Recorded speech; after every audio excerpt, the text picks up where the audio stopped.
امتیوں کے احوال اور انجام سے آگاہی۔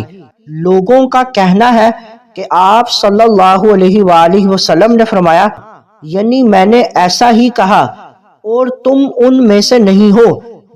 اس حدیث مبارک سے معلوم ہوا۔ بسم اللہ الرحمن الرحیم۔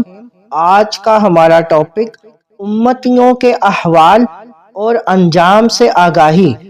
المعجم الکبیر، حدیث نمبر 137، مجمع الزوائد، حدیث نمبر 15975۔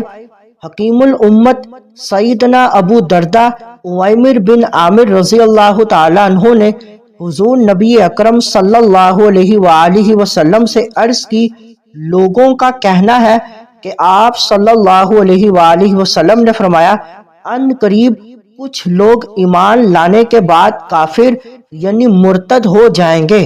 آپ صلی اللہ علیہ وآلہ وسلم نے فرمایا، ہاں، یعنی میں نے ایسا ہی کہا اور تم ان میں سے نہیں ہو، یعنی تم ایمان کی سلامتی کے ساتھ دنیا سے جاؤ گے۔ اس حدیث مبارک سے معلوم ہوا کہ اللہ تعالیٰ نے اپنے محبوب صلی اللہ علیہ وآلہ وسلم کو دانائے غیوب یعنی غیب جاننے والا بنایا۔ آپ صلی اللہ علیہ وآلہ وسلم عطائے خداوندی سے ہر امتی کے اعمال اور احوال جانتے ہیں اور ہر ایک کے انجام سے بھی باخبر ہیں۔ اس لیے آپ صلی اللہ علیہ وآلہ وسلم نے حضرت ابو درداء رضی اللہ تعالیٰ عنہ کو ایمان پر استقامت کی بشارت عطا فرمائی۔ سنن ترمذی، حدیث نمبر 2141۔ ایک بار حضور صلی اللہ علیہ وآلہ وسلم صحابہ کرام علیہم الرضوان کے پاس 2 کتابیں لائے تھے۔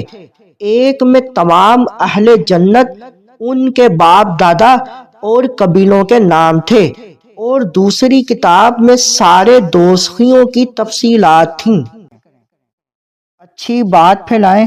ویڈیو دیکھنے کے بعد اسے دوسروں کے ساتھ ضرور شیئر کریں۔